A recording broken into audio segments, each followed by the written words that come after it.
don't normally start off a show with a user comment, but I don't know if there's anything more fitting than what Andrew Seiler just put in our live YouTube chat. Ah, yes, John Sheeran. The Cincinnati Bengals win another playoff game. They are 4-1 in the last 2 years in the playoffs, with their one loss being in the Super Bowl and driving for the win in that game. They just keep on rolling. They keep beating teams. People keep doubting them, and here we are. Man, you were there. And I mean, I'm Anthony, by the way, and he's John, the man, the myth, the legend, the good luck charm. He was at the game last night. I tried to get there, man. Man, flights were unbelievable, so I couldn't get out there. But I'm sure it was epic. You, sir, have a story to tell about your experience at the stadium. First of all, did you do the tailgates? Did you either go to gyms or go to Bengal Bomb Squad or both or any of that? I went to the very luxurious Hilltop lot with the, like the whole concrete action going on there. Very nice place to tailgate with my family, some cousins, some friends. Did the whole Thunderstruck circle thing in the beginning, so a lot of liquid was flowing before the game. Game was insane. Like, obviously the crowd was great. It was very much like what the Bills game was in the first 10 minutes of that one. They had the light show in the beginning and everything. Just a phenomenal game. January 15th is it's pretty good for Bengals fans nowadays. It is. Exactly 1 year ago is when the Raiders game happened, and then you had a game that ended up finishing in a very similar way as well. And just real quick though, because it was like the game ended at like around 11:10, 11:15 Eastern time around here. Traffic was insane. I was parked a few blocks up north in downtown, and I wanted to just chill, just to let the traffic die down. So I went to the Blind Pig, just on a whim. Like, I'll just chill here, get a drink. Ran into some cool dudes named Connor and Kyler, and they were buying me drinks. They were buying me shots. I'm like, oh crap, what is going on? Wow. Yeah. So after a couple of drinks, I had to go to the bathroom. I hadn't gone since like before the game, and I'm in the bathroom and I'm hearing like this yelling going on outside in the bar, like more than usual. And I walk out and everyone has their phones out, and like someone's talking on the speaker, and it's not the DJ, it's Zach Taylor. He's there with the game ball, and I was in the bathroom for half of his epic speech that is now on viral. But I saw him give the ball to like the bartenders. I saw the end of the speech. I saw him like walk off and high five everyone. I'm like, crap, dude, I just missed half of this epic moment. I was here off a whim, had no idea who was going to be there, and I was pissing away. All this beer that I drank, and I miss Zach Taylor. So you never. What is it? What's the old saying? You never actually own a beer or drink the beer. You just rent it, right? It just, wow. Is Blind Pig the one that's the rooftop one that's kind of outdoors? Yeah. So it's just like across from the stadium, right? Right. It's right there. Yeah. So I mean, Zach just. Oh my God, that's awesome, dude. Away. That's awesome. I'm sorry you missed part of it, but. I mean, honestly, that was like the last thing I remember from last night. I'm not even sure how I got home at that point, but it was a great night. Most of it was a blur. Shout out to Connor and Kyler, though, my buddies at Blind Pig. Nice. That's awesome. And the jackass of all trades, our friend here. John needs to become our scout. We need someone to find us offensive linemen. We will talk about that. There are some offensive lineman issues with the Bengals, but they come up victorious in this one. 24-17, the Baltimore Ravens with Tyler Huntley just cannot get past the 17-point threshold. They just can't. They don't know how to do it. They came awfully close with of course one of the biggest plays in Cincinnati Bengals history. We'll talk about that in just a minute. But all right, John, just your overall impressions of how the team played in this one, because we knew it was going to be a dogfight. We knew there was going to be, some chippiness to it, and there was early. But then, it just kind of settled in. AFC North, kind of slugfest, and Bengals come out on top. Not the prettiest win, but they come out on top.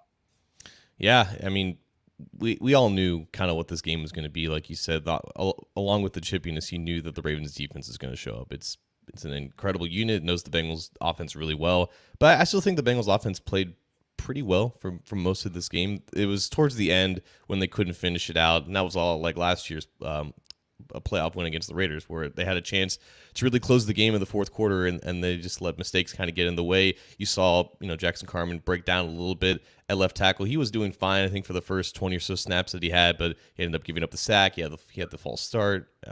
Just a lot of things that kind of come with the territory of just being thrown out there in a position that he hasn't really played in since college, obviously. So there's that issue to obviously look out for. There were some drops that were had, like Jamar Chase had one, Joe Mixon had one, T. Higgins had one, albeit that one was pretty close. So there was offensive efficiency to be had in the first half. That's where you had the touchdown. And then there was that one stretch where you had right after a Jamar Chase false start, you had back-to-back completions to Chase, who created separation off comeback routes. Then you had the near touchdown for Hayden Hurst. That would have been so sweet. Oh man, it would have touchdown been against the Ravens in the playoffs. So the offense, I think, overcame some struggles early on, but you do have to wonder now that you have three backup offensive linemen probably starting against the Buffalo Bills. In this game specifically, you had a very low success rate passing the ball on first and second down, relying a lot to move the chains on third down. It's a lot kind of like last year, right? You're overcoming some bad protection, and you're relying on some of those high variance plays that you can't always, expect to, keep up with consistency over a week-to-week basis. So this is obviously a tough defense. It's the toughest one they have to face, but those are just, I think, some issues that you have to keep an eye on.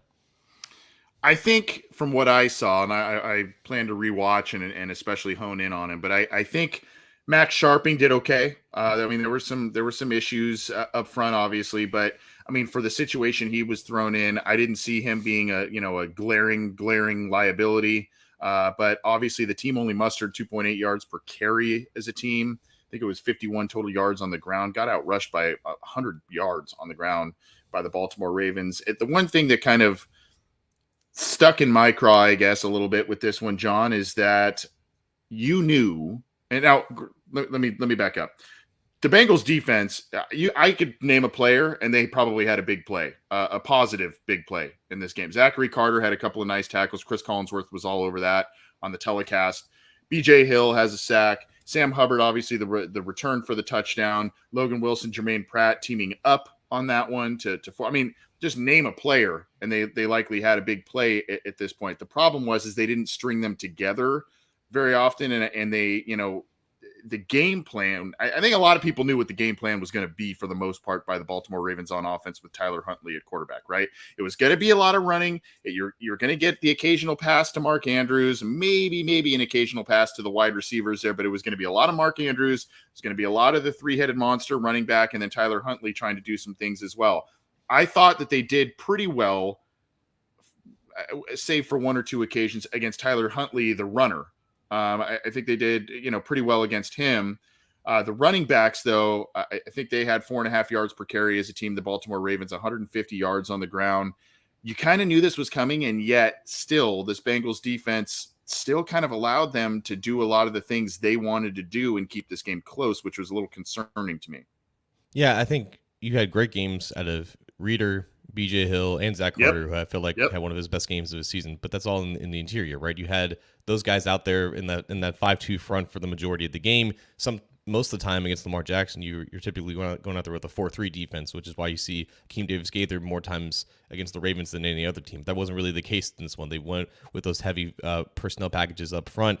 And when the Ravens tried to rush up the middle, I felt like the Bengals did a good job of holding the ground. But the Ravens do just this great job of sealing off the edge for some of these exterior runs. Their tight ends do a great job of blocking. I feel like Sam Hubbard and Trey Henderson maybe didn't have their best games of setting the edge. And then you had some of those outside zone plays where you had the linebackers just over pursuing, and at least the cutback lanes for guys like Justice Hill and J.K. Dobbins, who are just insane athletes. And they definitely got the better of the second level of the Bengals defense from time to time, and it led to some of those explosive plays. So I feel like Tyler Huntley played really well in this game. He made a lot of plays out of the pocket, made a lot of great throws, a lot more throws than I would have expected him to make and actually complete. So, he kept him in the game more than I think most people expected. But while Sam Hubbard's play, and we're going to talk about that in a minute, is obviously the highlight here, I think there are also some other plays on defense that kind of went under the radar. Jesse Bates obviously saved the touchdown right beforehand, and he tackled him at the 2-yard line. But I think Bates saved another touchdown earlier in the game when it was right before the first half ended, and you had Huntley rolling out to the right, and there was like like a levels concept to the right, but he threw across his body back towards the backside of the field where Mark Andrews was, and you had two Ravens blockers kind of sealing out both Mike Hilton and Jesse Bates, but Bates kind of knifed through the block and made a tackle on Andrews, and that forced the Ravens to call a timeout there at the end of the second half, but potentially saved a touchdown there. Ravens only settled for 3. That pretty kind of changed the game a lot at that point. And then Cam Sample with his pass deflection right before Jermaine Pratt and Logan Wilson forced that fumble. There was a lot of key moments in this game. They're going to get two tackles for loss as well. I mean, right. he was in there doing a lot of stuff too. Yeah.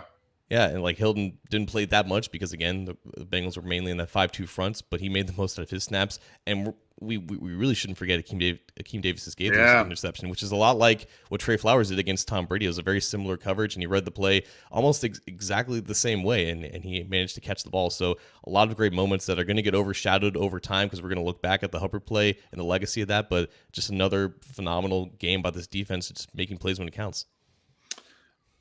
Again, it was more just kind of instead of just making play after play, it was just kind of like big plays that came at really opportune times, right?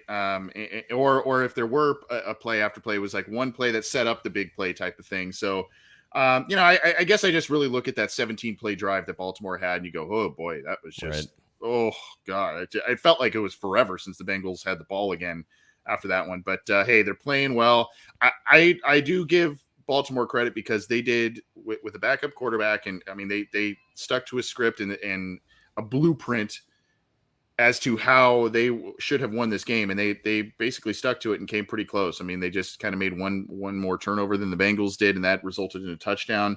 Game was pretty close throughout, and we kind of figured it would be. But anyway, that's a little bit on the defense and whatnot. Concerns about the running game, though, John, because I saw a couple of spots in this game. There are a couple of early downs where the Bengals were able to kind of shoot off a nice run and get a nice gain from mixing 6 yards, 7 yards here and there. But for the most part, trying to get any consistency there. And I know it's going to be difficult against this defense as well as with 2 and then 3 offensive linemen out of the lineup. I just concerned for balance, I guess, in keeping other teams honest going forward here, especially with the offensive line issues. Yeah, and I think they're not going to be apologetic and just letting Joe cook and just putting him out in shotgun for 40 times a game. But at the same time, when you're playing a defense like that with fast as hell linebackers and just a defensive front that's just really stout, like Matabuke, Calais Campbell, Broderick Washington, those guys, they don't give up a lot of ground. So you're in this situation where, okay, you can't really run with the middle because Max Sharping can't get a lot of push. Cordo Volsum's having some struggles backing on the block side, or blocking on the backside, excuse me. And then when you try to run outside, you have Patrick Queen and Roquan Smith just scraping over the top, right? And they can get out to the edge really fast. So it was not a great opportunity for this run game to really catch a live. But it's kind of surprising, though, because the Ravens defense entering, I think, last week, in the last 5 weeks of regular season, they were like bottom 8 in rushing success rate allowed. Yeah. So for whatever reason, they were not having great success stopping the run entering this game. But the Bengals offensive line is just going through some struggles right now. They're just interchanging a lot of guys because of injury, and I think it's muddying up the scheme a little bit, and you have to really adjust what you can do with the personnel out there, and then they have to go through this whole thing again now with a new left tackle. Well, I don't know. Overall, I mean, some of the offensive issues, I called it kind of efficient and cautious. Those were kind of the words that I use, and careful, I guess. Maybe not cautious, but careful. Meaning, you had to limit the turnovers. The Bengals did have one on the Hurst fumble, but, Joe protected the ball well, had 2 touchdowns, and, did what he needed to do.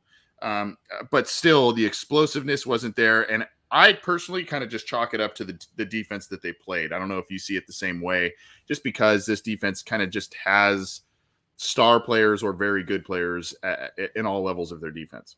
And again, like, they know the Bengals very well. Like, they know what they like to do. Yeah. They know what they're trying to do. And I feel like it's almost the opposite in a way for the Bengals defense, because you had Jesse Bates, I think after the game, say like, yeah, we're no more triple option. Like, we're going on to real football now. We're moving on to Buffalo. Like, I think there's a frustration in defending like what the Ravens do in the run game. And that kind of leads to some of these performances, right? You have to change a lot of your keys and everything because of what the Ravens can do and the versatility that comes with it. So while the Ravens are very familiar with the Bengals scheme and everything, and they have the athletes to match up with it, it's an aspect that the Bengals kind of struggle with, and just defending the unpredictability of the Ravens scheme. And I'm sure they're glad that they don't have to deal with it anymore. Out of the way. What's in the way, though, John, is a Jonah Williams injury. We don't know the timeline on it. He dislocated, I think, the other kneecap that he dislocated from the very first game against this team. Now, in that game, he left for a few plays and actually ended up coming back and playing. And in that, I think he ended up spraining a ligament and, dislocating that kneecap. No structural damage there. They have to see what's going on here. I think we're waiting for more word on that, at least as of earlier on Monday. But there was a knee dislocation. You can't just base what happened and how he was able to recover and play through that. You can't automatically apply that here, right? I mean, it's a different leg, different injury, all that kind of stuff. We have to see if there's more structural damage. So, there's a chance he comes back sooner than we think. There's a chance that it's worse than this last one, and he's not going to play at least for this week. So what do the Bengals do here on the offensive line? It looks like Cap is not going to be around for the postseason either. What do we do? I like Deja Vu's comment. Tape it up and get him out there. Yeah. Rub some dirt on it. Dirt on it. Well, here's the thing, man. Like, it popped out of place in week 5, and then they put it back in place. Like, they were able to do that, but not every knee dislocation is the same. Football players are insane. This man has dislocated both of his knees in a 2-month span and has still managed to play through one of them. Side note. Do you know how gross, at least aesthetically, how gross of an injury terrible. That a dislocated kneecap is? It is disgusting. And the fact that a guy went out there the first time that it happened and went back out there and played a couple of plays later and then had it happen again to the other leg, gross. Anyway, go ahead. I didn't mean to cut you off. Well, I mean, I appreciate you doing so, because we need to emphasize how insane this is, and that the fact that it happened twice, and obviously not every knee dislocation is the same. This one was a little bit more severe, and it happened to the other one. So, like, it wasn't just a case of, it popped out again, let's just pop it back in place. No, it was a completely new knee. It was a completely different type of dislocation, and I believe Zach Taylor said he was week to week, so whatever that means, but he's not going to play this week because the old week to week, the old Zach Taylor week to week. Yeah. So, yeah, like, I wouldn't count him. I wouldn't count on him returning for the postseason to say they make it even to the Super Bowl. Like, maybe he could come back for the Super Bowl, but again, it's just almost pointless to kind of identify what week to week means when you're talking about an injury where you don't have a ton of information on it.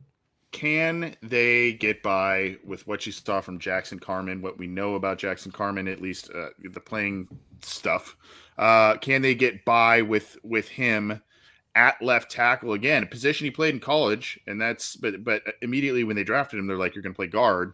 So, I mean, is this something that has some viability? The one thing that kind of gives me a little bit of a spark of positivity with, I mean, I'm hopeful for the kid, but if you go back to week 18 and when he was the tackle eligible, the extra tackle on the field, and he caused that scrum on the other side where he just absolutely buried the man he was blocking. See, these are the types of things with Jackson Carman that I've noticed where it's just wildly inconsistent, where you get absolutely dominant snaps and you get snaps where you go, what just happened? What just happened here? So to me, it's just, you got to be able to level that out if you're Jackson Carman and still have some of those dominating snaps, but just not so many wildly inconsistent snaps that you put on tape as well. Yeah, it kind of, well, I actually don't know what the inactive list was. I don't know if Deontay Smith was active for this game, but like, he's like a left tackle for them. So if both of them were active, I would have assumed that he would have gone in, but I guess he wasn't active in this game.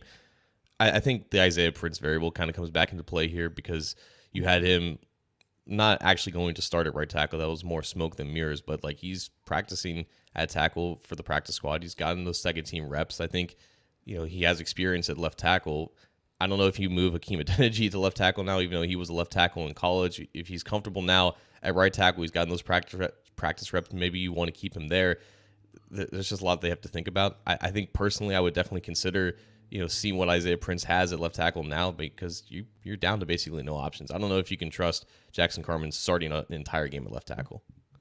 Yeah. Well, they've got a lot of, moving parts and things to figure out on that side. Well, both sides of the line now. So they have to.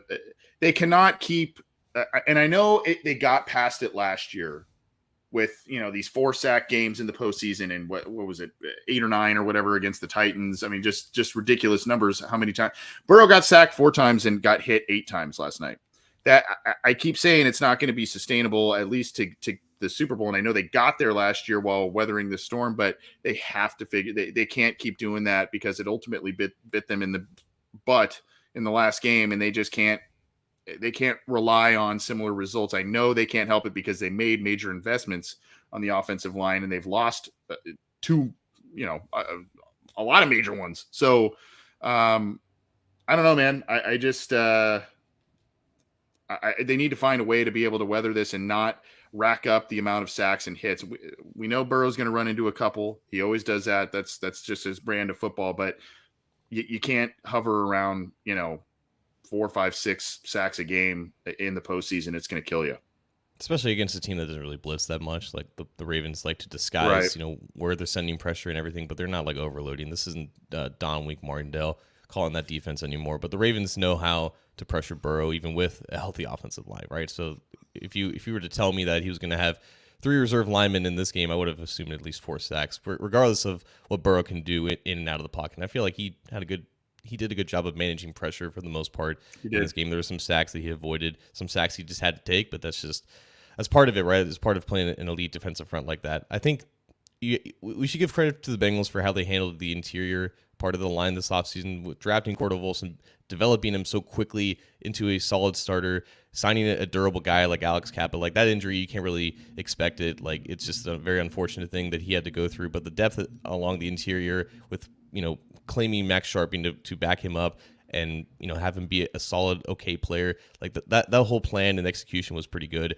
Unfortunately, though, they just entered the season with 2 tackles with an injury history. Like, Jonah Williams has suffered injuries in his past. La'el Collins' whole contract was baked with the realization that he's missed time in the past due to injuries. And now both those guys are going to be out for the postseason, and they don't really have a ton of options. So, like, they're going to enter the offseason with a lot of, questions regarding the long-term and short-term viability of their tackle spots. Rob Duncan asks, how are Buffalo's defensive ends? I don't really hear much about them. Well, there's no Von Miller anymore, and they have Gregory Rousseau, who's got at least when we were entering the Monday night game, I think he had 7 sacks or something. So he was playing decent football up to that point, but obviously not having Von Miller is a huge, huge loss. But they're at that point too, we were looking at a full no La'el Collins, but I mean, Kappa and Jonah were obviously in there. So kind of a little bit of a coin flip there. And I use that, of course, facetiously, given the situation and the Bengals going to Buffalo now. No coin flips, none of that stuff happening. No neutral field, though, either, John. And that's the reality of the situation. But the Bengals will take it how they had a tough path to the Super Bowl last year. They will have a seemingly tough one this year. We've got one more playoff game to go before we get to a little bit of a more fun topic and something we want to talk about with a big play from last night. What were your impressions of all of the games so far this weekend? Obviously, the Chargers-Jags game was just absolutely bananas. But, I don't know. Were you surprised by a lot of what you saw? Were you kind of playing out the way you saw it? I don't know. Well, for starters, I have been betting a little bit since betting became legal in Ohio. I put down like $1 on Ravens money line and the spread at the beginning of the fourth quarter. So you're welcome for that. Fading my own cold streak is the way to go in order to get the wins that you need. But you had 3 playoff games featuring divisional opponents, and all 3 of them were pretty wacky, right? Seattle gave San Francisco a scare in the second quarter. Miami gave Buffalo an aneurysm with what happened with Skylar Thompson and the fact that Mike McDaniel couldn't call a play for most of the game, and that was one of the reasons why, unfortunately, they just fell up short. So you have teams who are familiar with each other, and that leads to a lot of wackiness and craziness, even in the postseason. It doesn't really matter how well you're playing leading up to here. It's a whole new season, right? And you had both of those favorites at home, both 2 seeds, get, almost lose. And it was a real possibility for the Bills. So seeing that before this game, like, it made me realize that, it's very possible that the Ravens are going to give the Bengals a legitimate scare in a really good and competitive game. That's exactly what happened. So I think now you have pretty much all the best teams remaining at this point. There wasn't really an upset. I don't really know if you consider Giants or Vikings an upset. I think everyone was kind of predicting that the Vikings would kind of fall up short here, but they're moving on. And now they got a team that they faced a couple weeks ago, but they didn't get to play a full game. Bahamas. I think it was last night. Someone was tuning in from France at 7 a.m. That was for our post-game show. And now we got Keith, our buddy from the Bahamas. This is awesome. Worldwide, John Sheeran. That's what this show is. And this show is called The Orange and Black Insider. It is a Bengals podcast, part of the Cincy Jungle Podcast Network, where you can get our show, the show from Bengal Jim and Friends. They've had a lot of great guests. We've been catching you up on the audio side with their interviews and whatnot. So hopefully you've been enjoying that. And of course, the coach, Matt Minnick, giving you Chalk Talk and Coach Speak, those episodes on the channel. So subscribe through your favorite audio streamer, whether that's iTunes, Stitcher, Spotify, Google Podcasts, iHeartRadio, all of them. We are there. And then if you like and prefer the video, do us a favor, give us a thumbs up on the video and on the YouTube channel, that is. Subscribe to it. There is a little icon underneath that Cincy Jungle icon beneath John's little window there. Click that, subscribe, click the bell to be notified when we go live, when new content is available. We're going to keep peppering you with content. I'm telling you, as these games keep going. And of course, you can give a thumbs up to the Cincy Jungle Facebook page. We stream live there, as do the others on the podcast network. Thanks for everybody's support. Well, John, I don't know if you heard, there was, I don't know, kind of a big defensive play last night. Did you hear anything about that? I saw it. I didn't believe it until it was like halfway over. Well, a lot of talk about, what do we call this thing? And I want to know where you would put this in Cincinnati. I mean, I know, obviously there's some recency bias and all that kind of stuff, but I would like to hear where you would place this play by Sam Hubbard, Jermaine Pratt, Logan Wilson. Where would you put this in terms of biggest Bengals plays ever? Not just defensive plays, but ever. Obviously Pratt's interception last year was a biggie. There's plenty by the 1988, 1982 squad, but I mean, this has to be top 5, top 3 easily in your opinion. How loud was that place after this happened? I saw Rob said something about, that the concrete was shaking because of the jumping and the noise and all that kind of stuff. I mean, how loud was that place when this play occurred? It was so bizarre because, like, in my mind, the Ravens were at the 1 or whatever, and they're about to take the lead. And I'm like, I don't want to start the offseason, like go through all these offseason content so quickly now. We got questions to cover. Like, I don't want to do this yet. Like, is this really going to happen? And next thing you know, Sam Hubbard has the ball at the 20, and then at the 30, and then at the 40, and then he kept going. And I'm like, oh my God, no one's going to catch him. And I didn't even see the play when it happened. Like, I was looking to my left, I think, when the play was happening, because I thought he was going to score. I thought Huntley was just going to just sneak it in, and the Ravens are going to take the lead. So I was like in a completely different state of mind while it was happening. And then I realized I came out of shock that it was happening, and then I could hear everything, and it was definitely loud. It was definitely ruckus. There was a lot of people in disbelief of what was actually happening, but they were just like, "Go, Sam, go!" Obviously, so yeah. One of the craziest plays that I ever witnessed, for sure. Definitely in person. I would still give the edge to Playoff P making that play exactly a year ago, just for the implications of what that play meant to win that game in that specific moment. It was literally the last play of the game. It was a walk-off interception to break a 31-year playoff drought. I feel like the significance of that still overtakes this specific moment, but this is also the play that confirmed that the Bengals were going to win in a postseason game in back-to-back years, which has never happened before, right? It's Sam Hubbard. It's the Cincinnati kid. It's the guy who, close friend of the show, by the way, Bengal through and through, a Cincinnati kid through and through. For him to just end up with the ball like that and have two other players, Jermaine Pratt and Logan Wilson, spark that play to actually happening, it's a crazy play. It's going to end up in Bengals lore for history.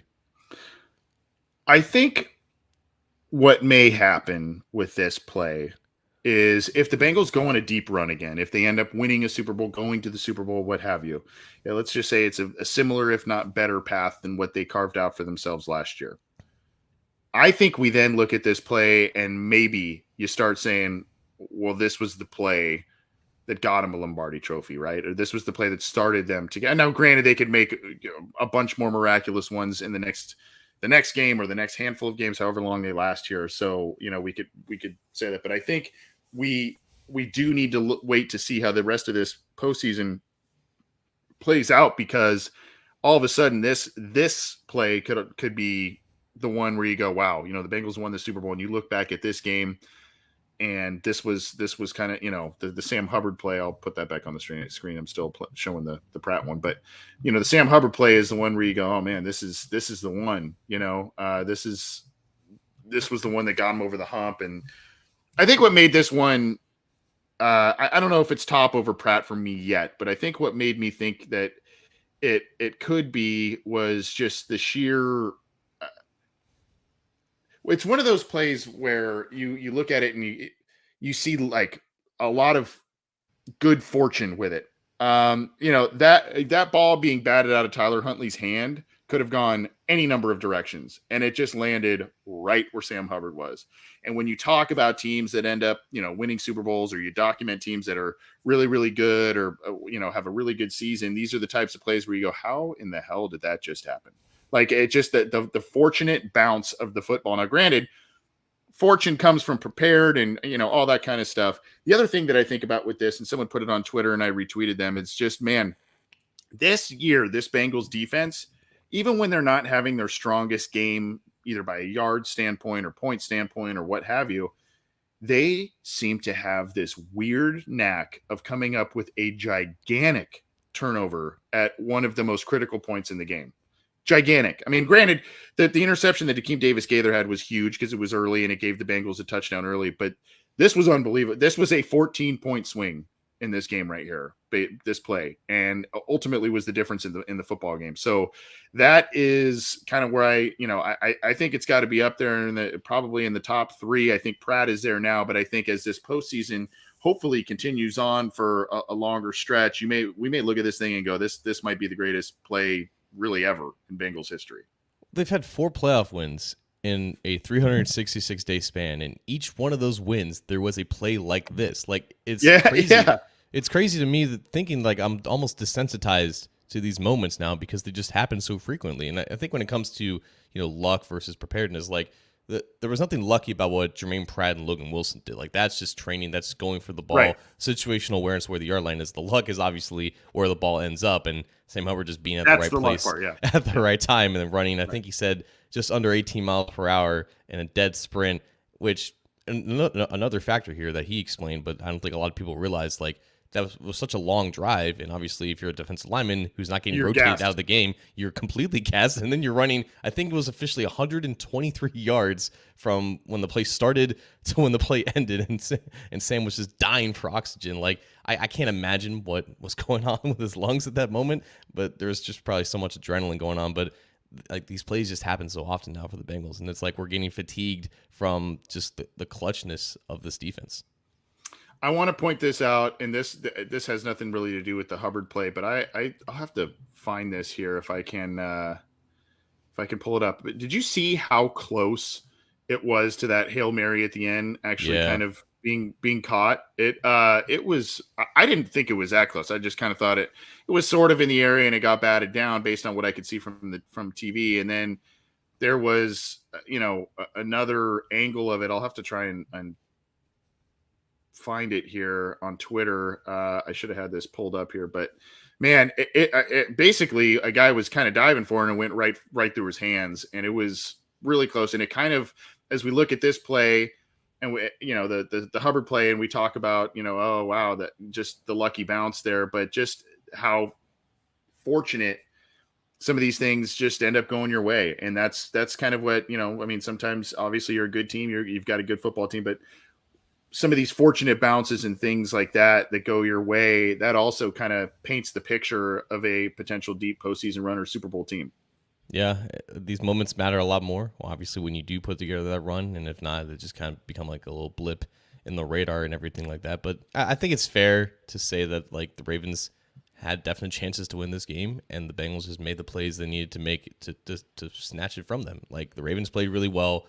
They gave the Bengals a great shot. I think they were definitely motivated, just being the underdogs all week. But Anthony, I want you to take me through that final moment, because Chris Collinsworth, as you have mentioned a lot, has never called a Bengals win, right? Like they're always on Sunday Night Football, have never been able to win with him in the booth. So when James Prochet drops that Hail Mary, like what was that? What was that call like? Was he like cathartic? Well, where we were was kind of loud, so I couldn't really hear. We were with a group of people, so I couldn't really hear specifically. Well, I'll have to go back and listen to that. He's always been pretty good about being unbiased and all that stuff, and even some people think that he's too biased against the Bengals and whatnot. But I would like to think that he had that trademark smile and that, what he does, and he's probably got to be feeling pretty good for that team, because, man, as I mentioned, I think it was either Thursday or on Twitter or what have you, he hadn't seen him win on Sunday Night Football. The only time the Bengals have won on NBC's Sunday Night Football, when they gained rights to that game in 2006, it was the Jermaine Pratt interception game last year, and that was Saturday, and Tirico called that one with Drew Brees, I believe. It was not. Yeah, so he has not seen them play or seen a win, but I would like to think, I don't think he's too yay Bengals on the air. I don't think he was doing that, but I think probably I would like to think that deep down he was kind of fist pumping and doing his thing. Unfortunately, I couldn't hear too well what he was saying at the end there. Well, I mean, how, like, were you watching at a party? Like, did everyone go nuts? Like, it was at a restaurant. Like? Yeah, it was at like a pizza joint. Yeah. Yeah, I mean, we didn't have like a gigantic group, and it wasn't like a super packed place, but our group was just kind of celebrating and watching and all of that. So, I mean, yeah. But overall, just an incredible game, and it's so weird that for a lot of it, it was like a lot of offensive plotting, a lot of like methodical, like the 17-play drive and all that kind of stuff. There's all that, and then there's just one or two big wacky plays that end up occurring that kind of tell the tale. So and that's what happened here. So Bengals come out victorious. They head to Buffalo next week after Buffalo survives a squeaker as well. Let's talk a little bit about some of the headlines and whatnot. We talked about already about injuries along the offensive line and everything. There's some stuff going on with the Ravens, and it's kind of like, well, how much of this do you actually want to give fire to? But we'll say this one was pretty interesting here. J.K. Dobbins sounds off on lack of workload, said he's, quote, tired of being held back. Now, there's a lot of quotes that came out today, John, from the Baltimore side and Baltimore players. Roquan Smith said they were the better team but still lost. And then you've got this one from J.K. Dobbins, which I find to be kind of talking out of both sides of your mouth here, because you're coming back from a bad injury, and I think the team was maybe trying to, at least in some part, take a little pressure off yourself from the injury and ease yourself back in. Now, granted, if he's ready to go. He's ready to take on a bigger workload. But I also think, too, I know he wants his carries, his touches, all that stuff. They put up 150 rushing yards between the three backs. They were all effective last night. So that's where I kind of give this one pause a little bit. And I don't want to say, oh, boy, the wheels are coming off. There's dissension in the Baltimore Ravens. But this was just an interesting quote that I stumbled across and was, I don't know, a little bit surprised by it. I find it so funny that two of the players that were held out of the Week 18 game, J.K. Dobbins and Marcus Peters, just became storylines this game and adding more fuel to the fire of this just it's so stupid. Like, J.K. Dobbins threw Tyler Huntley under the bus when Tyler Huntley had a really good game, because he said if we would have had Lamar, we would have won. Like, bro, that's the other quote. The quarterback wasn't the issue in this game for the Ravens. Tyler Huntley played fine. Like, who knows what Lamar Jackson would have been if he had came back for the first time in 5 weeks with no practice. People were questioning his toughness. Oh, just get out there and like play for your team and everything. If he's not good to play, he's not good to play. Tyler Huntley was good to play, and he played pretty well. Like, he didn't play great. He obviously made one too many mistakes there that cost him the game, but I think it was really stupid for what J.K. Dobbins said. I just find everything that this Ravens team says just really stupid. Like, these guys are just losers. It's not even fun to root against them or anything like that. And I might be sounding biased here, but like, I just hate the vibe that they give off with some of these quotes. Marcus Peters is a loser as well. He said some stupid stuff, and he did some stupid stuff on the field that it was clear for everyone. Punched him in the ribs. Punched him in the ribs. Sitting on Jamar Chase like the play before that. Like it was clear the players were not happy with it. And again, just like we said last week, the Bengals players don't normally complain about stuff like this unless it actually happens and it's actually true and there's some weight behind it. And it's clear that Marcus Peters put on a really stupid show yesterday. Yeah, and then we saw a little bit. I didn't see it as it happened, but I saw it later on.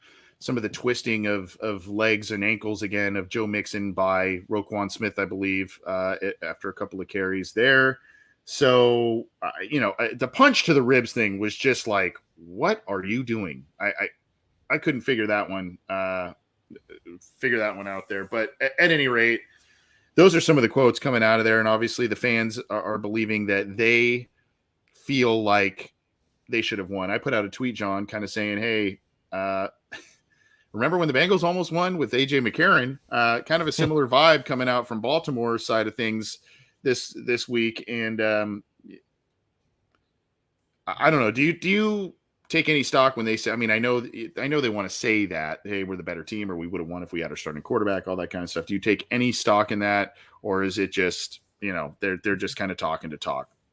Talking Which to talk. That's what I think. Roquan Smith he's just coping. That's just what you say when you play well and your team loses. Like, oh, we're the better team, but sometimes the better team doesn't always win. Bro, just go to Cabo. Like, no one wants to do this. Well said. All right. Just a couple of others here. From the AFC North, we like to kind of whip around some headlines before we hop out of here. Just a couple. Here's one from the Browns, Dogs by Nature, the Cleveland Browns site within the SB Nation network. And this is that the Cardinals hire a new GM, Monty Ossenfort, and it could impact the Browns defensive coordinator search. And how, you may ask? Well, Sean Desai was in town for an interview today after the Seahawks lost. And so they've already completed interviews with Jim Schwartz. Oh boy, would he, I don't know about that one. Brian Flores would be a good hire there. Denard Wilson and Gerard Mayo pulled himself out from consideration there. But they surprised the Arizona Cardinals, I guess, surprised some folks by hiring someone outside of the organization for their GM. He's a Tennessee Titans and New England Patriots executive, Monty Ossenfort. So, yeah, and then Jim Harbaugh went back to Michigan. So I don't know, man. I don't know exactly. To me, it seems like Brian Flores probably should be, the front runner here, but we'll see. Yeah, I'm be interested in that, like, because the Steelers can't block him, like, obviously leaving or interviewing if he's just the positional coach and he's interviewing to be a coordinator, but that's still an assistant for one divisional team leaving for potentially another divisional team. So that shakes up the dynamic between both of those teams. And, Flores can definitely coach. Like, he's a great defensive mind, and the Browns could definitely use a new one of those. Well, not too much on the Steelers front as they are prepping for the offseason as well. And we've gone upwards of 45 minutes on this one, talking about the Bengals, breaking down their win, breaking down their offensive line and all kinds of different things. So hopefully you've enjoyed it. John, let's drop the mic and get out of here. Yeah. Again, just a great time yesterday. Shout out to Ron Spatola for allowing me to come back and watch another playoff win with him and his better half, Misty. And it was a great time yesterday. Again, shout out to my boys Connor and Kyler at the Blind Pig for a night that. Do they work there? No. I was just in line, and I was wearing the jacket that Randall was wearing. They're like, "Hey, that's a nice jacket, man." We just chopping it up. Next thing you know, I'm just down in shots with them. So it's a great night. What was the shot of choice? It was just the green tea. It wasn't anything much. Okay. The only thing that was missing was you, man. We need you back. Oh, I know. Oh God, I know. I missed it. I had serious FOMO this weekend, and I'm seeing people taking pictures with Chad and Hoosh and all kinds of stuff, and I'm going, oh man, I just wish I could have swung it, just couldn't. But hopefully they either host the AFC Championship, or maybe I'll get my butt out to Arizona if everything makes sense there too. So we'll see. But at any rate, that's going to do it for us. Thank you, John, for your insights. Thanks to everybody for tuning in and leaving comments, watching us live, watching us after the fact, listening to us after the fact. We appreciate it. It's a passion project for us, and you guys make it fun for us, so we appreciate it. Bengals win 24-17. They are on to Buffalo for a game that I think quite a few people will be very interested in. By the way, that's going to be, I believe, Sunday at 3 Eastern, correct? Mm-hmm. Is that what they decided? Yeah. So definitely tune in for that, and tune in for what we got coming for you the rest of this week. Oh, and one other thing. If you want to win some prizes like we put out on our Twitter account, you got to subscribe to our channels, and you got to submit a donation to Ken Anderson Alliance. You've only got a few days left before we announce some winners. We've already got some people showing us proof. So go do all of that. Show us some proof. Donate to the Ken Anderson Alliance, and you'll get some cool swag. Thanks, everybody. Take care. We'll see you next time.